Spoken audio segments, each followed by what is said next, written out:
Massa menggeruduk pengadilan untuk penyelesaian sengketa tanah. Pengamanan Pelabuhan Bakauni diperketat selama konferensi Asia Afrika.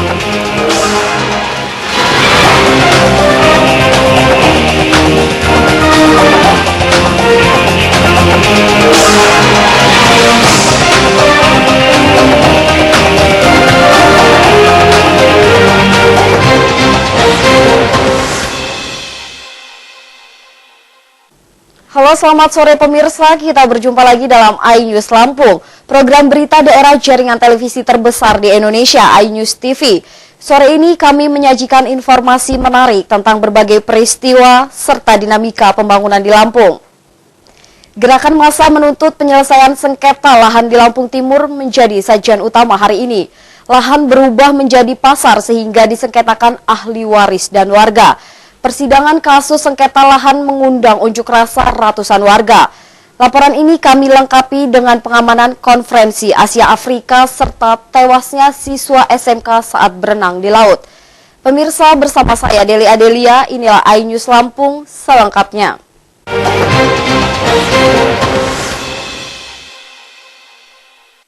Ratusan warga negeri Katon, Kecamatan Marga 3, Lampung Timur menggeruduk Pengadilan Negeri Sukadana. Massa berorasi dan menuntut hakim memutuskan sengketa lahan pasar dengan adil.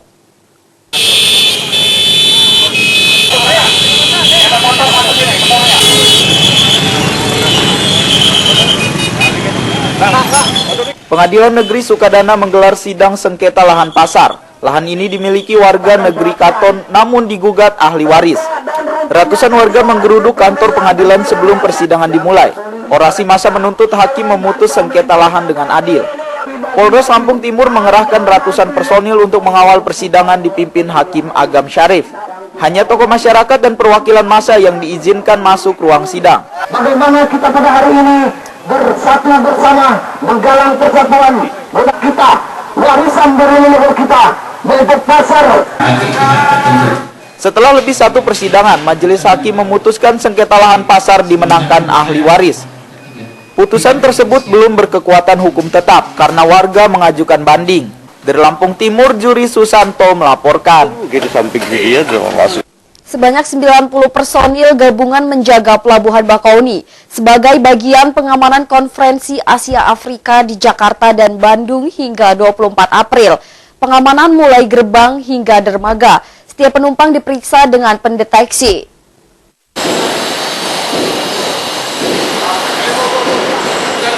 Pengamanan konferensi Asia Afrika di Pelabuhan Bakauni melibatkan Batalion 143 Triwira Eka Jaya, Kepolisian, Penjinak Bom, Dinas Perhubungan, serta Bea Cukai. Personel gabungan meliputi 90 orang, ditambah Intel dan tim Seaport Interdiction. Seluruh personil menyebar 5 titik, mulai gerbang pelabuhan, dermaga, dan loket. TNI dan tim Seaport Interdiction memeriksa seluruh kendaraan di pos 1. Petugas juga memperketat pengawasan dermaga Serengsengan. Tiket kapal masuk tanggung jawab pos 3. Seluruh penumpang diperiksa dengan alat deteksi. Pengawasan ini berlapis hingga pos 4 dan 5 di dermaga 4. Konferensi Asia Afrika yang dilaksanakan di Bandung dan Jakarta tersebut, supaya tamu-tamu negara tersebut merasa nyaman dan barometer Indonesia, mereka tahu bahwa Indonesia itu aman, yang pertama. Kemudian kita mengantisipasi masuknya mungkin ada kelompok-kelompok tertentu ataupun orang-orang tertentu yang ingin menggagalkan ataupun membuat suatu situasi yang tidak kondusif. Pengamanan konferensi Asia Afrika di Pelabuhan Bakauni sesuai standar siaga 1. Aparat keamanan mencegah masuknya kelompok tertentu yang ingin mengganggu hajat internasional. Apalagi konferensi dihadiri puluhan kepala negara dan kepala pemerintahan. Dari Lampung Selatan, Syahrudin melaporkan. Pemirsa, sebuah bus rombongan wisatawan pelajar tidak kuat melewati tanjakan lembah hijau di Jalan Raden Imba Kusuma, Tanjung Karang Barat. Bus seketika mundur dan menghantam 4 kendaraan di belakangnya. Bus bernomor polisi BE 2407W membawa rombongan siswa SMA Negeri 1 Tanjung Raja, Lampung Utara menuju kawasan Lempasing. Para siswa hendak merayakan perpisahan di Pantai Mutun. Mesin bus tiba-tiba mati saat melewati tanjakan Lembah Hijau. Kendaraan mendadak mundur dan menghantam mobil Panther hingga ringsek serta 3 sepeda motor. Sejumlah korban terluka ringan. Penyelidikan polisi mengungkap kondisi bus tidak layak jalan. Sopir juga tidak mengetahui kondisi medan tanjakan berat. Kendaraan ditahan oleh Polresta Bandar Lampung. Nah, dari Lampung Utara, Kota Bumi, pada saat di tanjakan Lembah Hijau, nah, itu menggunakan gigi 2, sehingga pada saat mendekati puncak tanjakan, kendaraan mengalami hilang tenaga. Pada saat akan mengoper persenan gigi dari 2 ke 1, kendaraan mati mundur, sehingga menabrak kendaraan Panther yang berada di belakang. Berikut 1 kendaraan sepeda motor yang ada di belakang kendaraan Panther. Ya, kendaraan dari bawah pakai gigi 2. Jadi pas tanjak itu nggak ketanjak. Udah itu ya saya mau ngoper gigi 1, mobilnya keburu mundur, nggak masuk gigi 1 itu. Ya itulah kena mobil ini. Mau ke Mutun tadinya, tapi kan entah ini mau jadi apa enggak. Oh, dalam rangka apa deh? Acara perpisahan. Perpisahan sekolah SMA. Tanjakan dan turunan tajam Lembah Hijau memang rawan kecelakaan. Banyak mobil pribadi maupun angkutan umum terperosok dan bahkan masuk jurang akibat licin atau tak kuat menanjak. Kecelakaan ini sering menimpa kendaraan luar kota. Dari Bandar Lampung, Oki Firmansyah melaporkan. 3 siswa SMK Patria Gading Rejo Pringsewu terbawa ombak dan hilang di kawasan Pantai Karangputih, Cukubalak, Tanggamus. Korban ditemukan tewas Minggu sore hingga malam. Keluarga syok karena korban semula berpamitan membeli sepatu.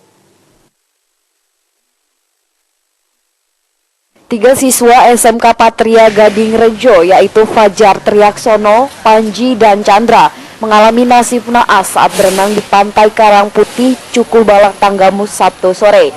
Ketiganya hilang tergulung ombak. Nelayan menemukan para siswa telah tewas pada Minggu sore dan Minggu malam. Jenazah Fajar Triaksono dimakamkan Senin siang. Keluarga tidak mengetahui kepergian anak-anak ke Pantai Cukubalak. Fajar Triaksono semula berpamitan sekolah dan minta uang 150.000 untuk membeli sepatu. Bersama 2 temannya, Fajar rupanya mandi di laut. Keluarga syok begitu kepolisian mengabarkan hilangnya ketiga siswa. Almarhum ceritanya main ke Cukubalak, bertiga mandi di sana di wilayah Budedo. Yang 2 ketemu, yang 1 hanyut, dan mulai hilang sekitar jam 5 sore hari Sabtu dan ketemu jam 6 sore. Hari Minggu. Terus dibawa ke rumah duka tadi jam berapa itu, Pak? Dibawa ke rumah duka jam setengah 10 malam Semalam ya. Tim penanggulangan bencana Tanggamus bersama nelayan menemukan para korban terjepit di karang. Sekujur tubuh terdapat luka lecet akibat terombang-ambing arus laut dan gesekan dengan karang. Dari Pringsewu, Indra Siregar melaporkan. Pemirsa, setelah jeda pariwara berikut kami kembali dengan informasi lain, di antaranya minimarket di Bandar Lampung tidak berani melanggar peraturan Menteri Perdagangan tentang miras. Tetaplah bersama kami.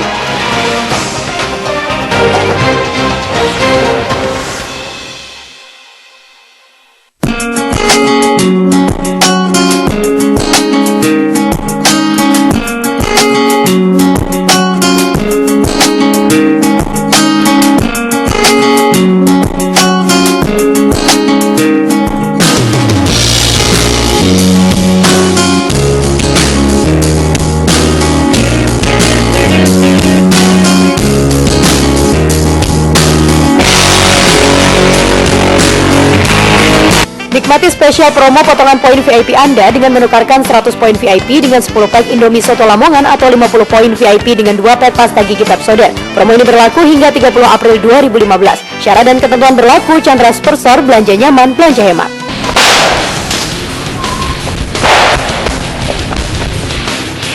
Temani akhir pekan Anda dengan berita kriminal yang terjadi selama 1 pekan. Cekal akhir pekan setiap Sabtu hingga Minggu pukul 15.30 waktu Indonesia Barat.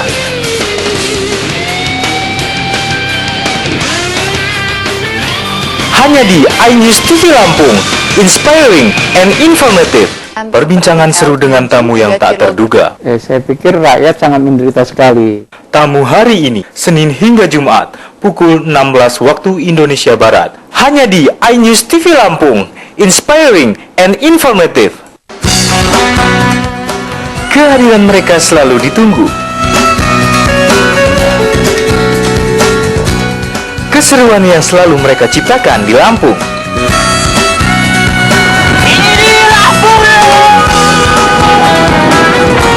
Ini Lampung Yai, setiap Sabtu dan Minggu pukul 15 waktu Indonesia Barat.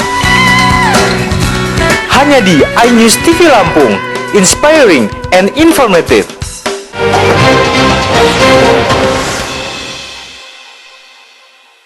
Pemirsa, terima kasih Anda masih bersama kami. Minimarket di Bandar Lampung mematuhi peraturan Menteri Perdagangan tentang larangan penjualan minuman keras. Sejak peraturan diberlakukan 16 April lalu, minimarket tidak menjual minuman keras termasuk bir. Dari penelusuran di sejumlah minimarket di Bandar Lampung tidak ditemukan lagi minuman dipajang di etalase. Bahkan menurut pengakuan penjaga minimarket, minuman beralkohol sudah ditarik sejak 3 bulan lalu. Minimarket tidak mau ambil risiko dengan menjual minuman beralkohol. Daripada terkena razia, pengelola lebih dulu menarik produk minuman keras. Iya, nggak jual lagi, dah. Kenapa tuh Mas? Sudah berapa lama gitu? Udah ada 4 bulan lah. 4 bulan ditarik udah. Sudah 4 bulan ditarik. Ditarik. Kita jadi rugi gimana itu Mas? Sebenarnya kurang tahu juga sih, itu dari perusahaannya sih. Kayak gitu disuruh narik semua. Iya udah. Sudah nggak jual lagi? Udah nggak jual. Berapa sejak kapan ini? 3 bulan yang lalu. Kita ngalamin kerugian nggak itu Pak kalau nggak ditarik? Kurang tahu sih, emang sekarang kan udah nggak boleh sama pemerintah. Jadi kan udah dilarang. Udah pada diretur semua barangnya ke DC ke kantor. Mulai 16 April 2015, kebijakan larangan penjualan minuman beralkohol alias minuman keras di minimarket di Indonesia mulai diberlakukan. Larangan itu tertuang dalam Peraturan Menteri Perdagangan tentang pengendalian dan pengawasan terhadap pengadaan, peredaran, dan penjualan minuman beralkohol. Minuman beralkohol yang dilarang yakni golongan A dengan kadar alkohol di bawah 5%, termasuk jenis bir. Dalam Permendak disebutkan minuman keras hanya boleh dijual di supermarket atau hipermarket, namun hanya boleh dikonsumsi di lokasi. Pemerintah pusat juga meminta pemerintah daerah untuk melakukan tindakan tegas kepada pedagang yang masih menjual minuman beralkohol tersebut. Dari Bandar Lampung, Ruslan AS melaporkan. Badan Polisi Pamong Praja Kota Bandar Lampung menyiapkan 7 tim razia minuman keras yang masih beredar di warung dan minimarket. Tim gabungan ini untuk mengawal Permendak tentang larangan peredaran miras. Mulai 16 April 2015, Indonesia bertekad membersihkan diri dari minuman keras. Melalui Peraturan Menteri Perdagangan Nomor 06 Tahun 2015 tentang pengendalian dan pengawasan terhadap pengadaan peredaran minuman beralkohol, pemerintah menekan peredaran miras. Permendak ini melarang minimarket dan warung di seluruh Indonesia menjual miras. Untuk itu, polisi Pamong Praja akan merazia setiap minimarket atau warung di Bandar Lampung yang diketahui masih menjual miras. Kasat Pol PP Kota Bandar Lampung, Cik Raden, menyiapkan 7 tim untuk melakukan razia miras. Razia akan dilakukan secara acak dalam waktu dekat ini.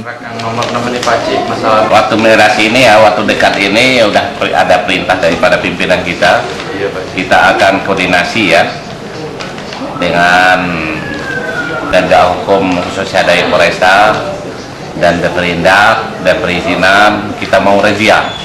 Waktu dekat ini kita razia, kita bentuk tim. Jadi bila perlu kita sebanyak-banyak tim.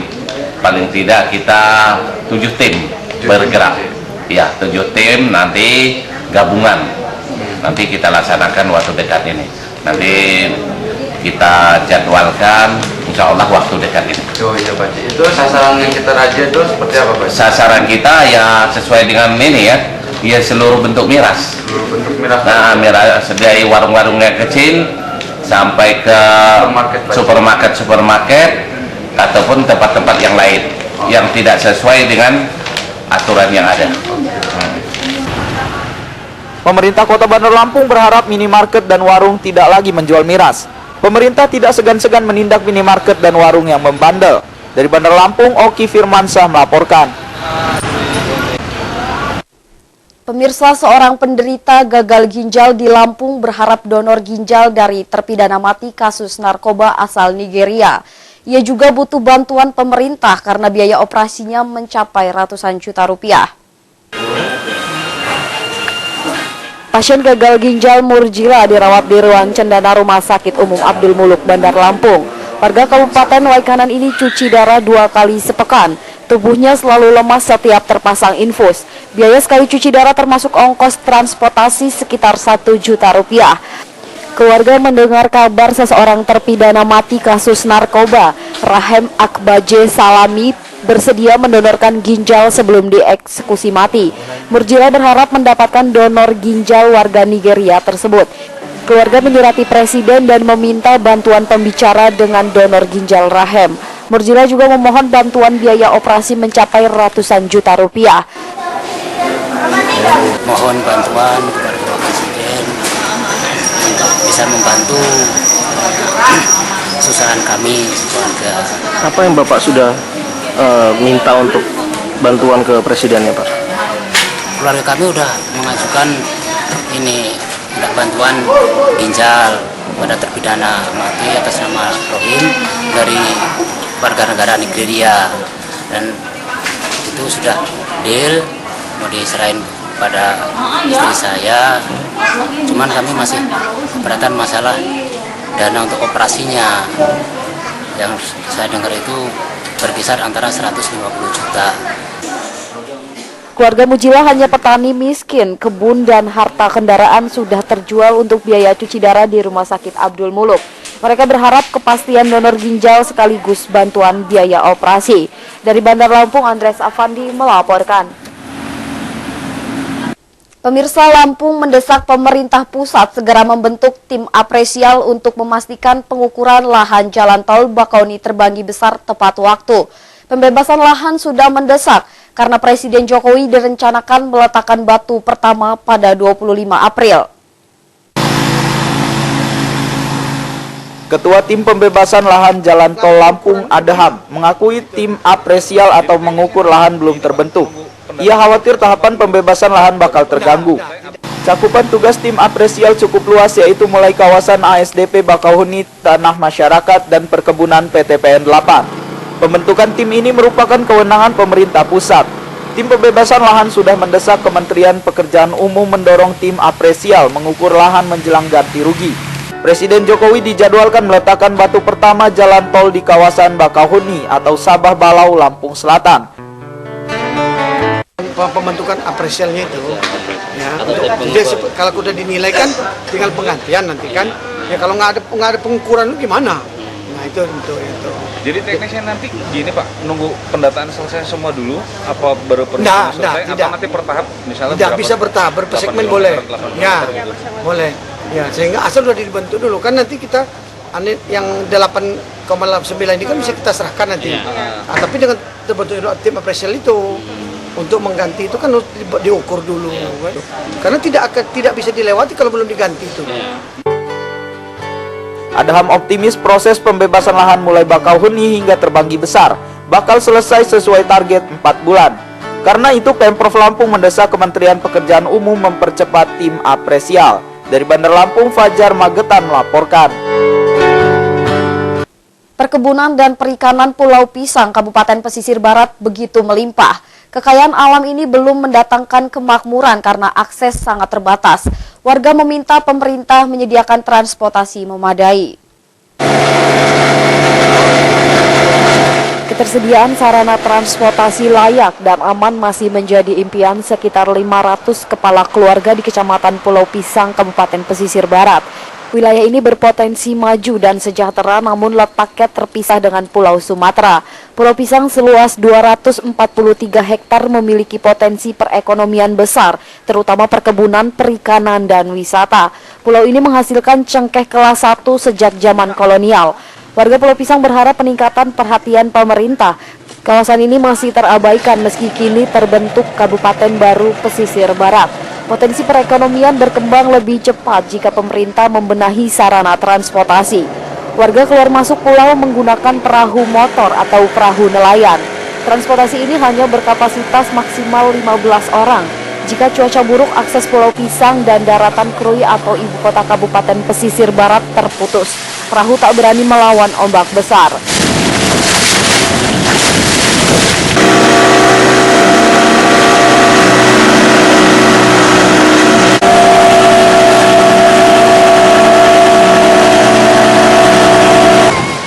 Waktu tempuh Pulau Pisang dan daratan Teluk Setabas hanya setengah jam. Perjalanan makin singkat menjadi 15 menit jika melalui Tembaka. Jalur kedua menjadi favorit namun butuh kelayakan perahu. Ongkos penyeberangan Pulau Pisang Tembaka bervariasi mulai Rp10.000 hingga Rp15.000. Biaya ini tergantung barang bawaan. Sementara tarif sewa perahu motor Rp50.000. Penyeberangan hanya 2 kali per hari, yaitu jam 8 pagi serta jam 2 siang.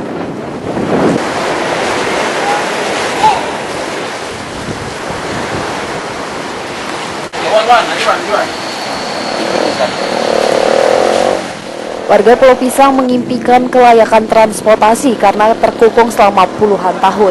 Terbentuknya daerah otonomi baru Pesisir Barat membuat percepatan pembangunan. Pulau Pisang memiliki dermaga kapal motor. Sarana ini rusak parah dan tidak berfungsi selama bertahun-tahun.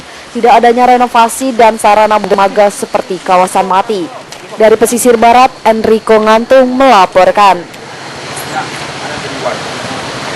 Pemirsa, setelah pesan-pesan berikut ini kami kembali dengan informasi lain, di antaranya Pairin dan Sudarsono diperhitungkan bersaing ketat dalam Pilkada Kota Metro. Ikuti informasinya sesaat lagi.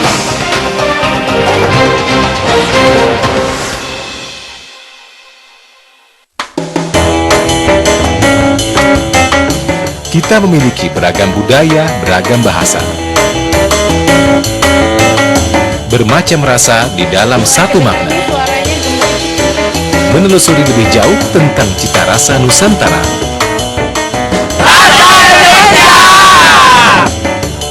Rasa Indonesia pada hari dan jam berikut. iNews TV, inspiring and informative. Melewati aktivitas Anda bersama berita dari kami. Informatif, lengkap, dan menarik. Perbincangan bersama para narasumber dan kami siarkan langsung di siang hari Anda.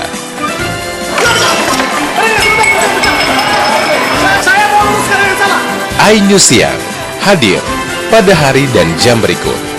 iNews TV, inspiring and informative.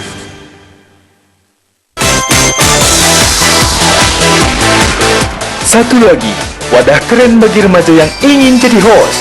Ngetop, terkenal, dan yang pasti kreatif.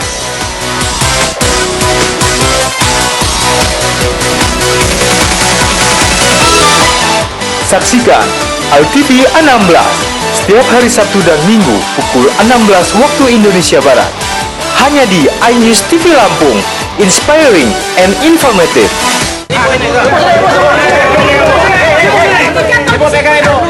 Cegah tangkal, cekal, hadir setiap Senin hingga Jumat pukul 15.30.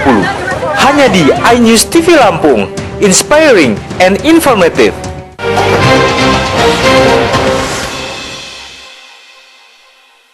Pemirsa, terima kasih Anda masih bersama kami. Penjaringan bakal calon wali kota Metro di tingkat parpol telah ditutup beberapa waktu lalu.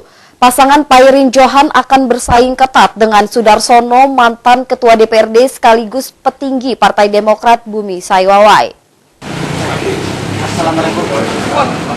Pesta demokrasi pemilihan kepala daerah di kota Metro diprediksikan akan berlangsung sengit. Sedikitnya 13 bakal calon telah mendaftar ke beberapa partai politik. Bahkan tidak menutup kemungkinan bakal calon akan memanfaatkan jalur independen.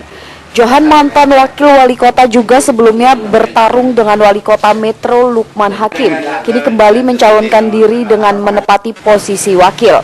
Johan akan mendampingi Pairin sebagai bakal calon wali kota Metro. Pairin sendiri saat ini masih menjabat sebagai Bupati Lampung Tengah.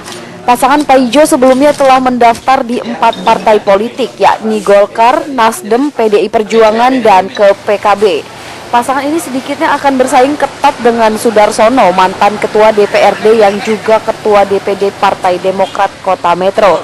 Selain mendaftar di partainya sendiri, Sudarsono mendaftarkan diri melalui Partai Golkar dan PDIP. Pilkada di Bumi Saiwawai dipastikan para partai politik akan berkoalisi dengan partai lain. Sementara Partai Keadilan Sejahtera tidak membuka penjaringan bakal calon. Partai besutan Anies semata ini meski tidak membuka penjaringan dipastikan akan mengusung politisi partainya sendiri, Abdul Hakim, yakni kini masih menduduki kursi DPR RI dan siap berkoalisi. Pertarungan bakal calon kepala daerah di Kota Metro sedikitnya diikuti 13 bakal calon. Namun parpol belum mendeklarasikan calonnya karena masih menunggu rekomendasi DPP terhadap bakal calon yang mereka usulkan. Dari Metro Lampung, Abdul Wahab melaporkan.